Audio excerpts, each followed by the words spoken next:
Marley from the Energy Boutique with your energy forecast for Saturday, May 20th. So today we have the moon in Gemini all day, and we have Mars moving out of Cancer energy into Leo energy. Go ahead, take a listen to that astro forecast if you haven't already.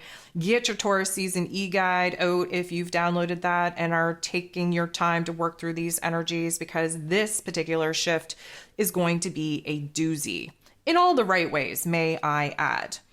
There are 9 different aspects here today, and 7 of them are going to involve the moon in Gemini.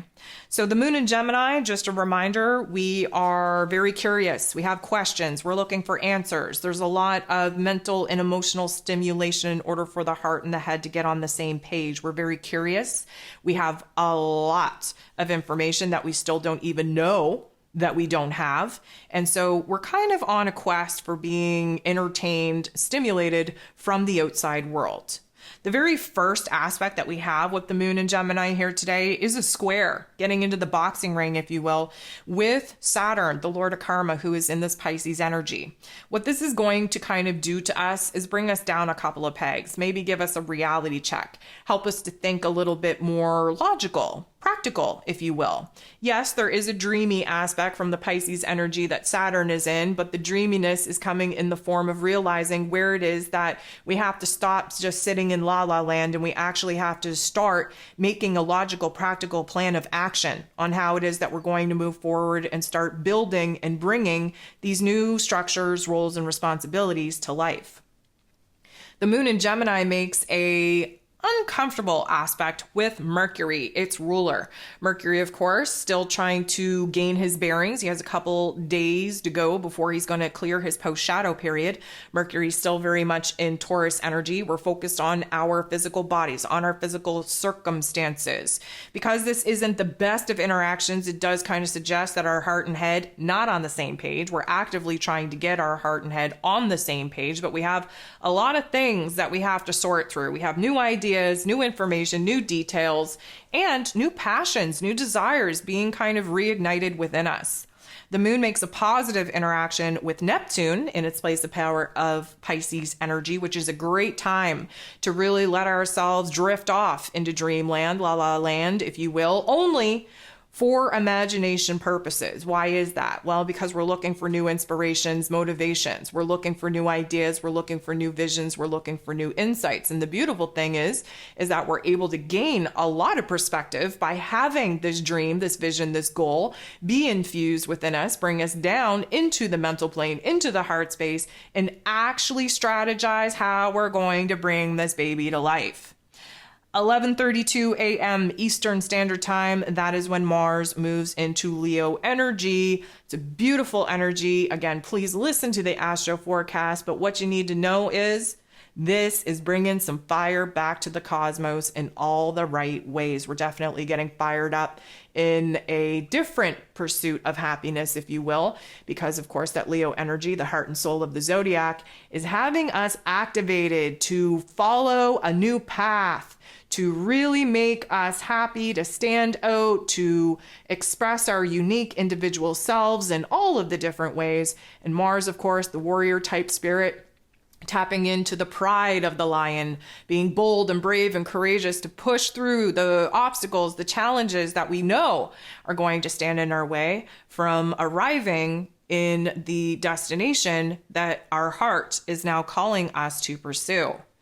The moon will interact with Venus in such a way that provides us a little bit of an observation point on the choices that we have. Of course, Venus in this Cancer energy has us very focused on our values, on our happiness, on our safety, on our security. But in Cancer energy, we're turning us back to our basic needs and where it is that we have to stop waiting for people to come and kind of save us, and where it is that we got to boss up and kind of save ourselves. Well, this particular interaction is giving us an opportunity to choose whether or not we're going to stick with the same old, and settle for what it is that we've already got, or whether we're open to experimenting to see where it is that we could build new routines and relationships and structures in our lives to make us feel safe and secure, to fill the void that we're recognizing is alive and well within us. us.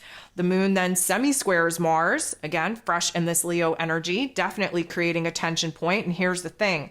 This is where the restlessness comes in, where the impulse comes in, because Mars wants to charge forward. But the moon in Gemini is like, you know what, dude, like we got a little bit of processing to do before we can just go take action willy-nilly. We have some thoughts to think about. We have some feelings to feel. We have to get those on the same page before we can engage the physical body to take action, to make moves, to actually push ourselves forward. So that, of course, is going to bring up a lot of frustration, a lot of agitation in that Mars energy. The moon in Gemini goes ahead and makes an interaction with Pluto, the great transformer himself, who is retrograde at the 0 degree of Aquarian energy. Now, this is a beautiful thing because the Plutonian energy does a deep dive in the psyche, really looking at the egoic programming, the conditioning that is preventing us from actually aligning with a new vision, a new dream, really analyzing those limiting beliefs, the fears, the doubts, the insecurities. Well, the moon in Gemini kind of sticks to the lower level realm of our mental plane and of our emotions. And that is very ego-based. So there is this kind of interaction where we're kind of unraveling what it is that is absolutely just creating a cluster F in our heart space and in our head space. And we have to, again, it's not going to feel that pleasurable. It's not supposed to. It's supposed to illuminate the discomfort and the instability, let's say, in order for us to recognize what needs our awareness. And right now, the awareness is needed on our narrative. We need to be a little bit more encouraging and supporting, on the same page with our heart and our head, before we can kind of take action out in that exterior realm. But the transformation has to happen within us first, and it has to happen in the mental plane and in the psyche. The moon then goes ahead, semi-squares Jupiter, fresh in this Taurus energy.